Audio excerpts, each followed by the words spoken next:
Thank you, everybody. It's an honor and a formidable one to be here. I sometimes find that talking to Buddhist communities feels like something in which I'm a very raw amateur, as opposed to some of the other places I talk in which I'm rather case-hardened. So I wrote my talk out, and I do feel better about not being in the Zendo, since it turns out that nobody is in the Zendo. And so I'm just zooming it into the living room and all you out there on the interwebs. Thank you, Roshi. Thank you, Noah. Thank you, everyone at Upaya who was so kind, so wonderful, so generous when I was there all last month. Thank you for keeping the practice alive for all of us.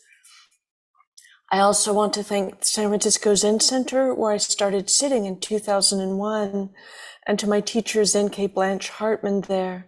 I learned a lot. I have a lot more to learn. So what I'm about to give is, I hope, a Dharma talk and an interim report on hope, or at least some free-floating ideas on hope. The title I gave this talk, Hope is a Discipline, is a famous sentence by the anti-prison activist Mariame Kaba. She expanded it in an interview saying, I always tell people, for me, hope doesn't preclude feeling sadness or frustration or anger or any other emotion that makes total sense.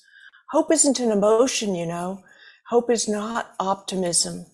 She continues, I think that for me, understanding that is really helpful in my practice around organizing, which is that I believe there's always a potential for transformation and for change.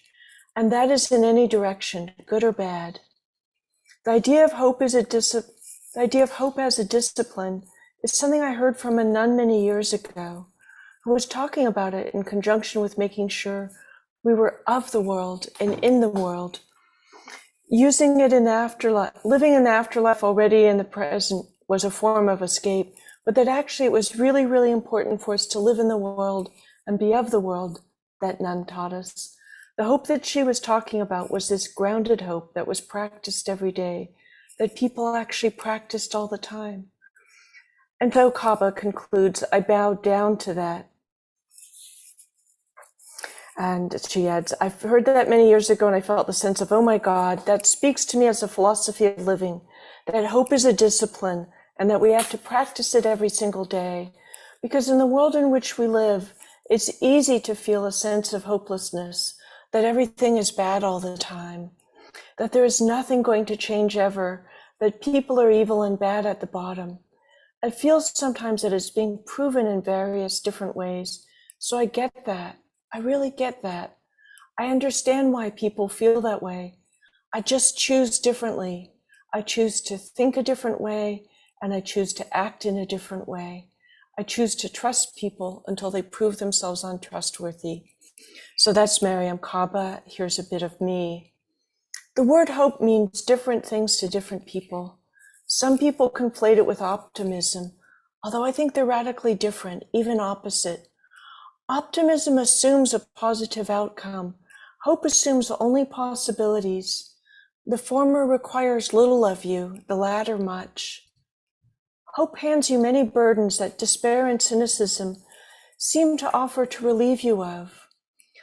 At least on the surface they seem to, although I believe there are many gifts that also come with hope. And while the tangible gifts may be for others, and hope may hand you obligations and responsibilities, it also gives you a sense of possibility and a sense of power. These are among the deepest and most valuable gifts we can receive. I talk faster than Dharma talk, people talk, but I can't help it. It's my nature. Here I want to say that I don't think hope is an emotion, or at least only an emotion.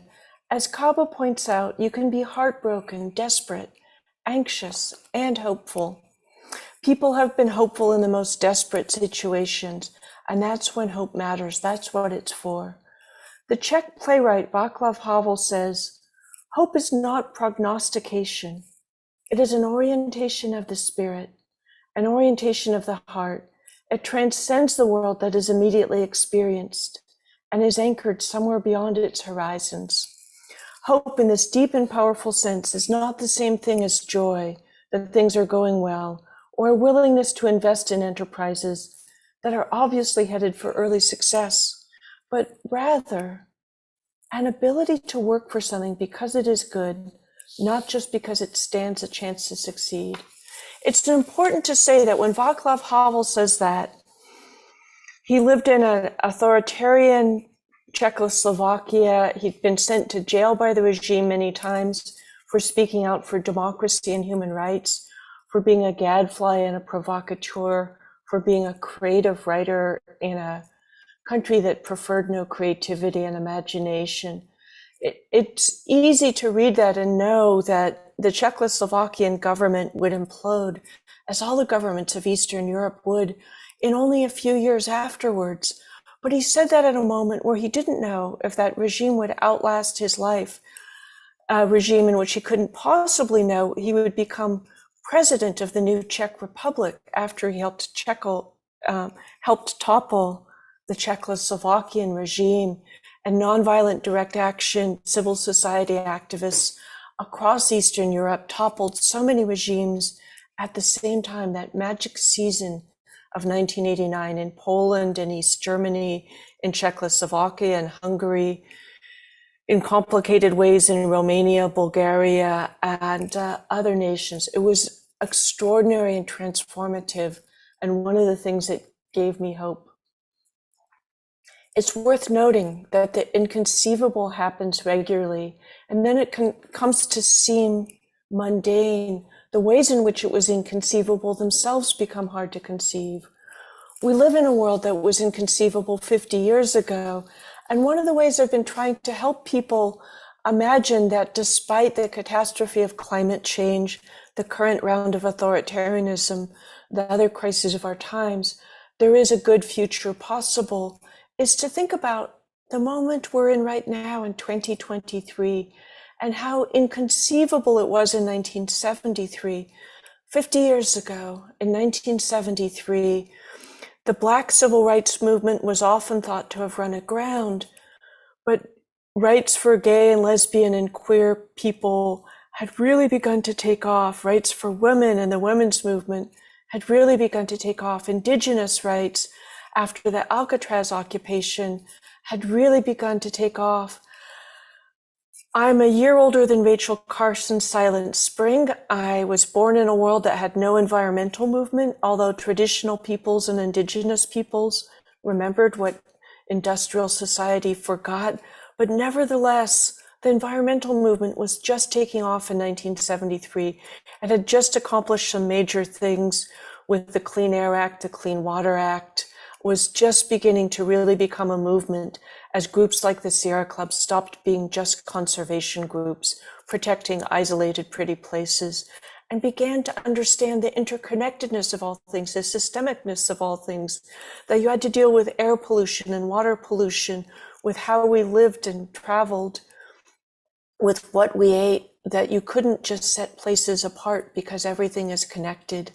This is one of the exciting ways, I think, in which a lot of contemporary scientific theory and Buddhist beliefs have really converged in recent years, the recognition of codependent arising, interconnectedness, the rest. And so if we recognize that the world we're in good ways and bad ways, was absolutely inconceivable, things like marriage equality, things like renewable energy, capable of absolutely replacing fossil fuel for almost everything we do, the effectiveness of sun and wind, then you understand that the world of 2073 is unimaginable to us, but it's not impossible. And whatever's good in it, may somebody in 2073 be thinking us in 2023, the way that I can now thank the people in 1973 who brought us the best things in our era, the ways that we live in an improvement over 1973, and that we live in deep transformation. So meanwhile, Czechoslovakia in 1989, the collapse of that government and many governments came as a complete surprise to everyone, the people there, the leaders of the Soviet Union, the leaders of the Western world. They saw the restlessness, the movement stirring in Germany. Poland had long had its solidarity movement. but nobody saw what was going to happen. Nobody expected it to happen so completely and absolutely. I went back actually and read newspapers and interviews from the summer and fall of 1989 to confirm that it was utterly unexpected. And so it's worth remembering Havel being hopeful is not in the triumphalism of his work paying off, but in the process of remaining committed to it when it was unimaginable that it would pay off the way that it did.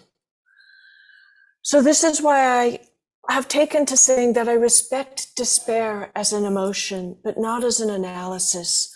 I understand how people feel despair, how people look at all the terrible things happening and think they're determinative, think we can't turn it around, think that the future can't be better than the present, but can only be worse. Or rather, they feel those things, and often they feel them based on incomplete information about the science, the technology, the climate movement, and maybe incomplete knowledge of history, which also brings us surprises regularly, as I just described, and also great improvements as the collapse of the Eastern Europe regimes demonstrates. So I want to argue that hope is the right moral position to take, but not just the right moral one. I think it's the accurate factual stance. While I'm at it, I'll try to make a case that Buddhist teachings, or what little I know of them, help us recognize the dependent co-arising of all things, the non-separation, the interconnectedness, that means that all of us are participants. And all that also means the basic uncertainty of what's going to happen. One of the things you can also see with Eastern Europe is that the participants who matter are not the ones who look powerful or important before the world changes, not the ones people anticipate. So, and also I think Buddhism and the sciences and history converge, and the fundamentalness of change, and that despair often comes from a sense that nothing's going to change, or we can't change it, or it can only change for the worse. Shunryu Suzuki Roshi, who founded San Francisco Zen Center, was once asked by a sheepish student to sum up Zen in one sentence, and without missing a beat, Suzuki Roshi replied, "Everything changes." He didn't even need 3 words to answer, just 2. Change itself is both destabilizing and reassuring. We're not stuck, but we don't know what's coming next either. And codependent arising means we're participants in it. There's a book by Pema Chodron, I'm sure a lot of you know, with the lovely title, a lovely counterintuitive title, Comfortable with Uncertainty, that gets at something really important, that actually most of us are uncomfortable with uncertainty, so uncomfortable that a lot of us sometimes substitute certainty for it, which is like substituting an imaginary thing for a real thing, because uncertainty is what we've actually got, which is why it might be good to get comfortable with it. So we don't know what's going to happen, and whether you're on the scale of your own personal life or the of global history, there are surprises and things that seem logical or obvious in retrospect, but that were unforeseeable beforehand.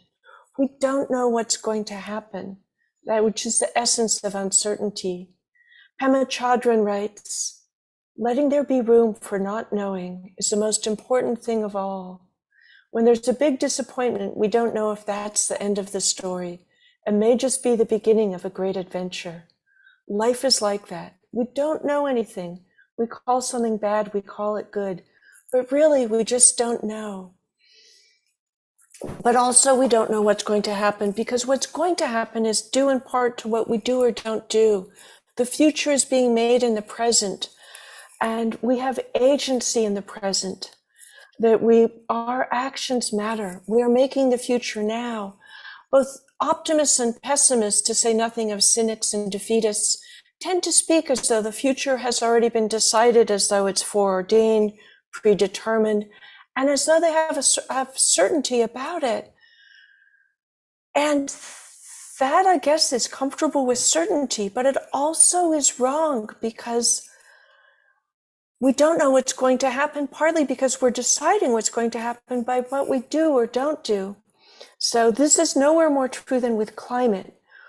And this is, if it's a Dharma talk at all, a climate Dharma talk. So it's nowhere more true than with climate, where what we do in this decade decides what kind of earth there will be for thousands of years to come, for the oceans, the mountains, the forests, the grasslands, the skies, for the whales, the swallows, the snakes, the pelicans I saw today floating in formation across the smoky sky at the Pacific Ocean, the earthworms I don't see underground doing their crucial work, the coyotes you can hear howl from Upaya, the children born yesterday and their great-great-great-great-grandchildren, for humanity from Alaska to Botswana, for all of us, for all of life, all the life we know that exists in the universe on this planet, we're deciding what it's going to be like for the next 10,000 years with what we do or fail to do in this decade.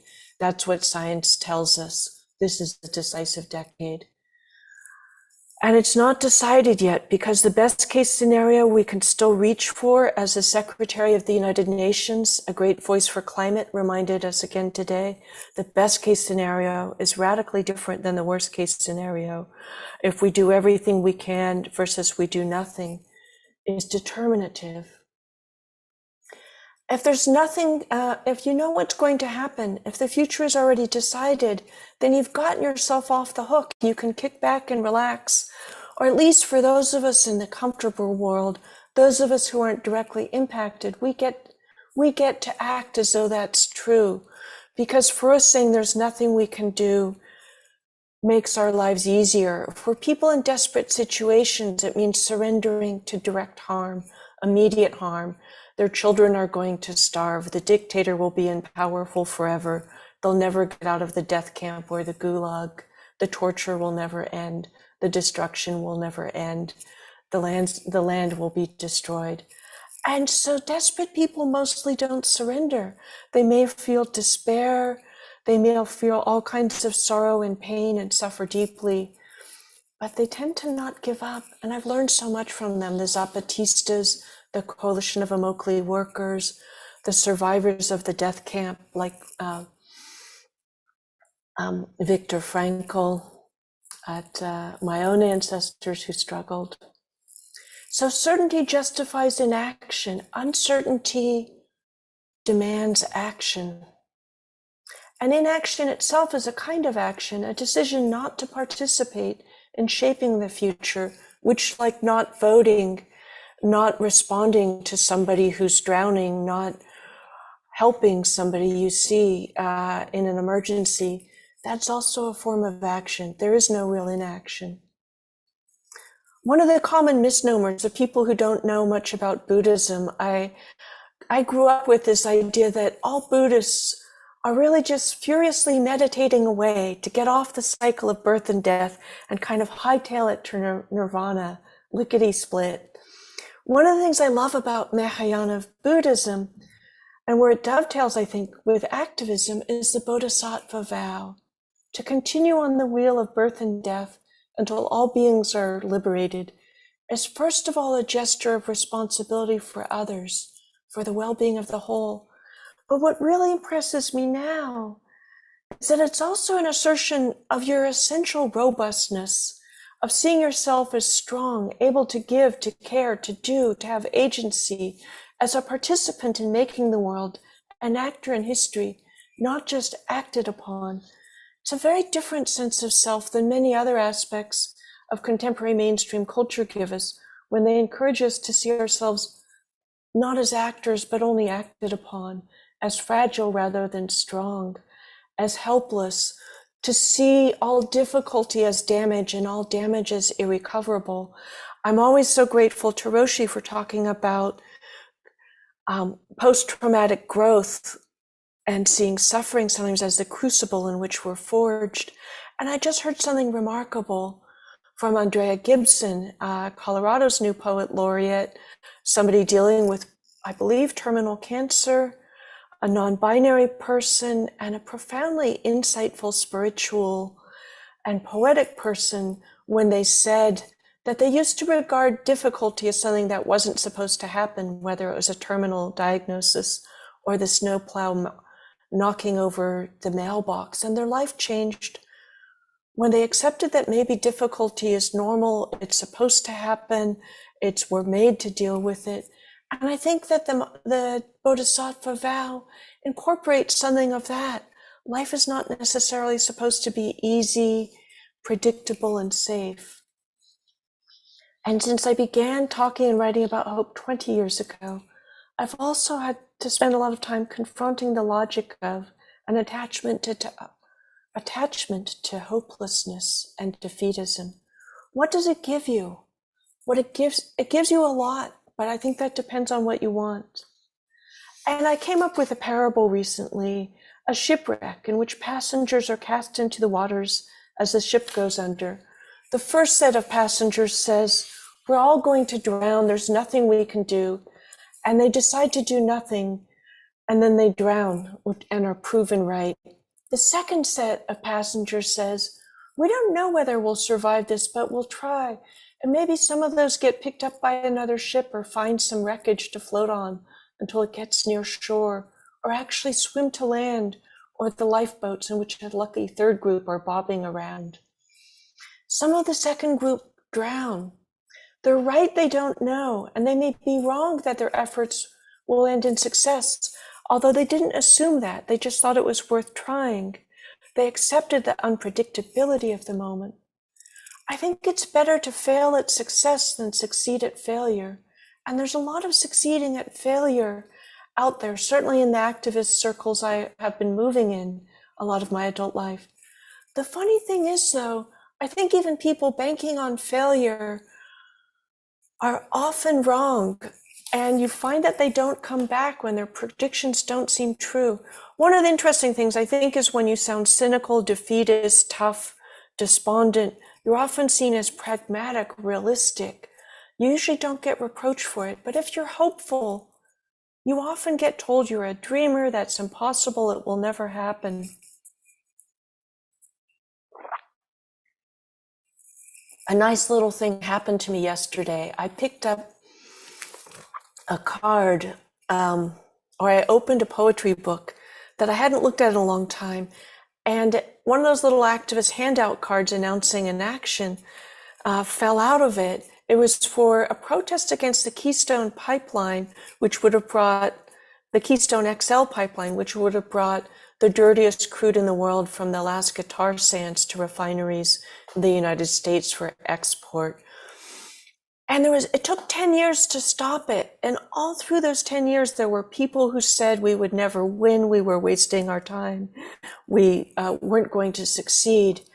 And I loved seeing this card. It was like that Václav Havel quote, is from a moment before we knew we could win, and looking back after we've conclusively won was really interesting. It's hard to remember those moments when we don't know what will happen.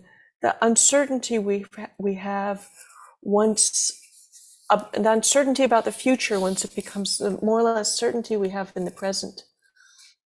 So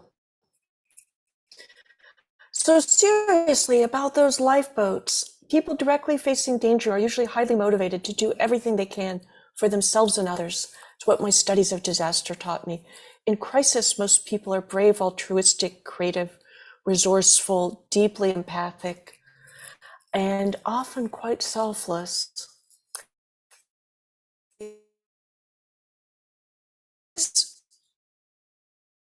And it's almost a kind of Buddhist non-attachment in the presence of unpredictability, the awareness of death. And as often as a survivor of the Nicaragua earthquake of 1973 told me, something that makes you feel much more alive because of that kind of uncertainty and immediacy. So it's at a remove that people get more invested in justification for inaction, which is dangerous because then you're giving up on behalf of others, who in most cases haven't given up on themselves. Fenton Lutuna Tambua is a climate activist, indigenous to Fiji in the South Pacific. He's the husband of Thelma Young Lutuna Tambua, with whom I've created the Not Too Late online project and co-edited the book of that title, which includes Roshi. And in that book, Fenton says that too often he and his people and the people of the other island nations of the South Pacific, we're told, in his words, that we were mere victims of climate change and needed to be saved. We were recipients of a white savior narrative that really painted us as folks who couldn't tap into our own agency or into our own innovativeness. So that as that configuration of people, we know there needs to be a more nuanced story that is told about us. And we really need to claim ourselves as the heroes in these stories. We started thinking about what that looked like. There's so many beautiful things about warriorship and stewardship from the islands that we want to uplift. And so we're just like, let's just keep this simple and go with calling ourselves the Pacific Climate Warriors. And they coined this incredible slogan they used all the time: we are not drowning, we are fighting. It was a simple sentence, Fenton continues, that became an anti-narrative to the dominant story told about us. All of these stories were told about us without us. And it was really a moment of claiming back our full identities and full narratives. Another Pacific Island indigenous leader, climate leader, Julian Aguan, says, all this is to say, if my corner of earth had an anthem, it would be this: to hell with drowning. I love that defiance, that ferocity in the face of menace and destruction. And I want to cite another voice here, the poet and political visionary Audre Lorde, who said, to refuse to participate in the shaping of our future is to give it up. Do not be misled into passivity, either by false security, they don't mean me, or by despair, there's nothing we can do. Each of us, she finishes, must find our work and do it. The desire for certainty and perhaps the fear of being wrong lead to this defeatism, that we can't win means not taking the chance to win, which is also the chance to lose. But both swimmers and sinkers were choosing a path that helped determine outcome. You choose to do something or not to. You're making a future of sorts with your action or with your inaction, which is why the climate scientist Michael Mann talks about climate inactivists as well as climate activists. You're not just accepting a given outcome by doing nothing. You're participating in deciding what the outcome is. We say inevitable a lot, but maybe we should say evitable, able to be avoided or prevented more. And likely your actions were driven by what you thought was possible and your relationship to hope. And people think hope is this very fancy, special, glittery thing that lucky people have or naive people have. But hope is so present in our everyday activities. You stand at the bus stop hoping that the bus is gonna come. You do these really simple things every day, hoping that the outcome will be what you intend it to be. You go to the farmer's market hoping there are good pears there that day. These are practical assessments in which our chances of desired outcome are good, but recognizing them makes it possible to recognize virtually everything we do has some kind of hope attached to it when it doesn't have certainty built into it. And sometimes even when we think we're certain about what's going to happen, it doesn't happen. I'm sitting here in the main room of my apartment, and I did turn on my sink the other day and no water came out. It didn't come out for 4 days. Sometimes our most confident assumptions get turned upside down about who somebody is, how something works, what's possible. The defeatists mistake hope for optimism, confidence, or feeling good. Hope is for what you don't have, and when you don't have the most essential ingredients of survival, you may feel devastated, exhausted, and heartbroken. And yet, so many in that situation aren't hopeless. You don't wish you could sit in a rose garden with your beloved. When you are, in fact, sitting in a rose garden with your beloved, you wish it when the rose garden's far away and perhaps you have no beloved, or your beloved is far away too. You wish for health when you're sick, love when you're lonely, safety when you're in danger. Hope is for what's not here yet. It's a kind of faith in possibility, a courage to try and perhaps to fail, a reach for possibility, a belief that things can be different. There's foolish hope that overlaps with magical thinking, that the ship is not really sinking, that positive thinking by itself leads to the desired outcome. But there's also what Roshi calls wise hope, which uses knowledge of the past and the possibilities of strategy and tactics to try to realize those hopes. And here's the thing about the unknowability of the future. It's uncertainty. We can't and don't know what will happen, but we can learn a lot from the past. Learn that ordinary people banded together sometimes have great power, that ideas matter, that we live in a world considered impossible in so many ways not long ago, that history is full of sudden changes that caught people by surprise, even if those surprises seem predictable or logical in retrospect. They were unpredictable, and more than that, unpredicted until they came to pass. There's a Buddhist critique of hope that says it's an attachment to outcome, but an embrace of uncertainty perhaps accepts the uncertainty of outcome. And one of the fascinating things about political activism, as I witnessed it, is that actions have unpredictable results. Sometimes you win, sometimes you lose. Some things you never imagined would happen, happened anyway. There's a book I haven't read properly, but I'm in love with its title. Win Without Victory is the title, and it's by the head of the Center for Constitutional Rights. What he means by that phrase is that sometimes his organization goes to court and sometimes they lose. But even when they lose a case, they've often changed the conversation, changed something else, changed something that will happen down the road, something that will happen in another way, changed consciousness, changed values. That you often work towards a specific goal and you often don't arrive at it, but that doesn't mean nothing happened. Some of the defeatism I see comes from a simplistic vision of what changes, often a sense that if we demand something on Tuesday and we don't get it on Wednesday, then we failed. When in fact, it works often in such indirect, slow, and unpredictable ways. One of my favorite things in life is indirect consequences, the serpentine routes that change takes. For example, the Dakota Access Pipeline struggle on the Standing Rock Reservation. You may remember in 2016, in the simplest possible terms, did not stop the Dakota Access Pipeline from crossing the river just above the reservation. So in the simplest possible terms, it lost. And of course, the struggle isn't over. The lawsuits continue. They may yet win in the courts. But also, if we do everything the climate requires of us, there will be a moment when that no oil runs through that pipeline and they dismantle it just because we've changed the world in a much bigger way. We've exited the age of fossil fuels. But so much happened besides stopping a pipeline. One of the remarkable things that happened was that a young woman who'd been a waitress in Brooklyn, grown up in Queens and just north of there, the Bronx and just north of there, got on a station wagon with her friends, as so many young people and not so young people around the country and beyond did, to come to Standing Rock because they were so moved and inspired by what was going on. Hold that thought about that young woman in the station wagon, because what happened at Standing Rock was possibly the biggest gathering of Native nations ever. The first time all 7 bands of the Lakota and Dakota had come together since the 19th century.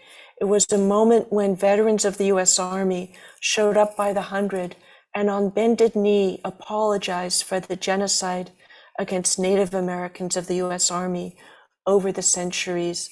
A remarkable moment of healing. What happened in the struggle against the Dakota Access Pipeline at Standing Rock gave the young people of that reservation a sense that they mattered, a sense of hope and confidence in their own value they didn't have before.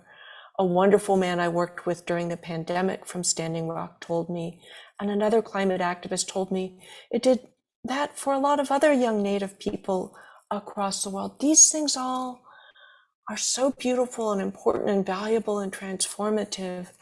And as for that young woman, she was so moved by what she saw at Standing Rock.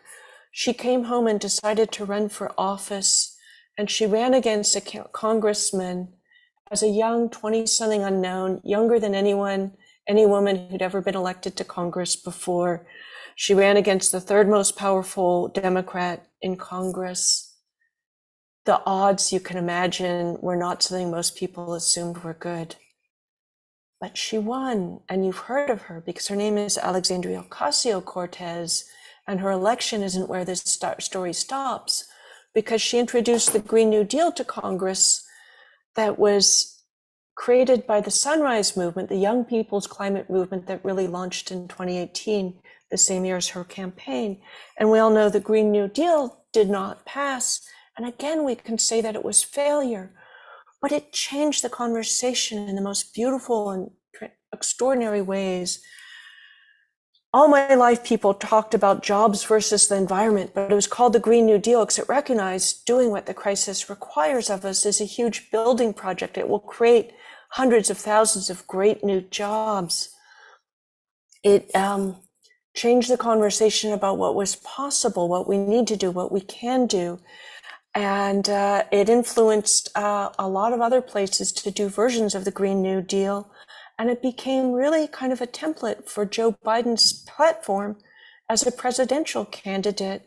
And then it became a template for Build Back Better, the visionary climate legislation the Biden administration introduced in the spring of 2022. And the Green New Deal didn't pass, Build Back Better didn't pass because of one obstructionist, Joe Manchin, the coal baron senator from West Virginia. And then came the Inflation Reduction Act, which did pass. And so, and which continues to have an effect as it will pour hundreds of billions of dollars into transformation. There are bad things in it. There are things I wished weren't there, but it's also the biggest piece of climate legislation the US Congress has ever passed. It's transformative, and it too has indirect consequences. It's caused a lot of European nations to look at us and decide to catch up, to up their funding for their climate transition away from fossil fuel. Just as the Russian invasion of Ukraine, which it thought it could get away with partly because the rest of Europe was so dependent on its fossil fuel, prompted a lot of Europe, the EU specifically, to speed the transition away from fossil fuel in response. So this beautiful unpredictability, these glorious indirect consequences. And I should probably wrap up. And I want to wrap up with one more remarkable and beautiful story about change, about transformation, about unpredictability, about possibility, about hope.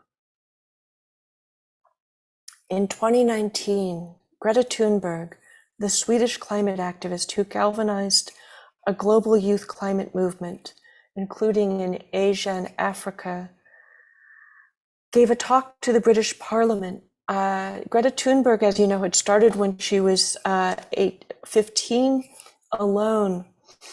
So, and I want to say a word about her impact before I quote her, because a new study just came out that reports that 30% of people in Switzerland, not in Sweden where Greta is from, but Switzerland, report that they changed their daily habits because of her. And it's easy to look at things that aren't measurable, tangible, quantifiable, and dismiss them as things that don't matter. Sometimes we get studies and reports like this that tell us that they're huge and they do matter, even when we can't measure them. I thought that was absolutely fascinating. And so back to Thunberg's talk, in which she said a remarkable and famous thing. She said, avoiding climate breakdown will require cathedral thinking. We must lay the foundation while we may not know exactly how to build the ceiling. And that reminds me of a poem by the great Spanish poet, Antonio Machado, who wrote in the English translation, "Walker, there is no road. The road is made by walking." I'll read it again because it's such a beautiful couplet. Walker, there is no road. The road is made by walking, meaning that the path ahead doesn't already exist. We have to make it. Our actions make it. We don't need to follow a path. We build the path. Our walk is itself the path. The action is the thing, not the object. So you choose the route, and then maybe you create something other people can follow. this is the road, not as something existing, but as something we're deciding upon. And it's such an allegory for the way we're always deciding where to go in the future. Thunberg's statement means something similar. The great cathedrals were built over centuries, sometimes as many as 5 centuries. Antonio Gaudi's Barcelona Cathedral is famous because it's been worked on for almost 140 years, which seems long now, but it's not longer than some of the other great cathedrals. So, and a lot of times these cathedrals were built as styles changed. Romanesque became Gothic, Gothic became High Gothic, as engineering techniques, structural technologies evolved as they worked, as regimes came and went. And I think what Thunberg meant is we need to work on this problem. What we understand and what seems possible now will change, but we can't wait until we know exactly what's the best thing to do until everything is finalized. We have to keep experimenting. We have to keep pushing forward into the dark. And it's been interesting because one of the things I find fascinating and really exhilarating is 20 years ago, we had no real alternative to fossil fuel. Sun and wind, renewable energy, other than hydropower, was really weak and ineffectual and expensive and utterly inadequate to replace burning fossil fuel, the burning that sends carbon up into the sky where it becomes carbon dioxide, the insulating blanket that heats our planet and destabilizes the climate. We've had an energy revolution and it's been so slow and incremental, like Greta's influence on the Swiss people. It's easy not to have noticed that it was happening. But one of the funny things that's happened to me because I'm caring about climate is I look at graphs all the time. I look at science graphs. There's 2 graphs you see about renewable energy constantly. There's a graph going radically upward. That's the graph of its implementation. And then there's the graph of its cost, which goes equally radically down. The price of solar has dropped 90% in the last decade. Solar is also cheaper than any other form of electricity in 91% of the world. And it's a new technology. We're still figuring out battery storage, the best and less impactful materials. We still have problems to solve, but we have to keep building the cathedral of a better world, a more abundant world, a more just world, a world without the poison that fossil fuel is, which kills 8 million people a year just through particulates inhaled directly. There was an extraordinary thing that happened in Pennsylvania recently where they shut down a coal burning plant. I think it was actually a production facility that burned coal. And people with heart trouble reporting to the hospital dropped dramatically. It turned out literally having that plant near where you lived was hard on your heart and broke a lot of those hearts so that people died. Fossil fuel is poison and we've normalized it. We now have to denormalize it. So I find that fascinating too. And I want to wind up with there's a fantastic documentary movie about the journey from the founding of the Sunrise Movement and the election of Alexandria Ocasio-Cortez that same year of 2018, only 5 years ago now, but such a different era for what we thought was possible, what we had accomplished. So, and it's a wonderful movie. It does something I rarely see documentaries about politics do, charting the course of change all the way through, which is why it's called To the End by Rachel Lears. Go look for it. I think you can rent it now. So, and it traces what I described, how these events precipitated the conversation around the Green New Deal, Biden's platform when he was a candidate, Build Back Better, etc. So, and there's this wonderful scene in it in which Alex O'Keefe, who was the creative director of Sunrise, is unloading a station wagon, and he declares, people who do nothing, people who have not even canvassed or anything, they start critiquing our strategy to win.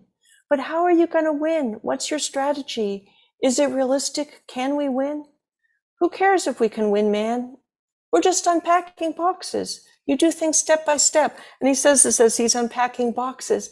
And I love his sense that, You know, walker, there is no path. The path is made by walking or by unloading boxes. It's all an experiment. You'll find out if the experiment works only by doing it.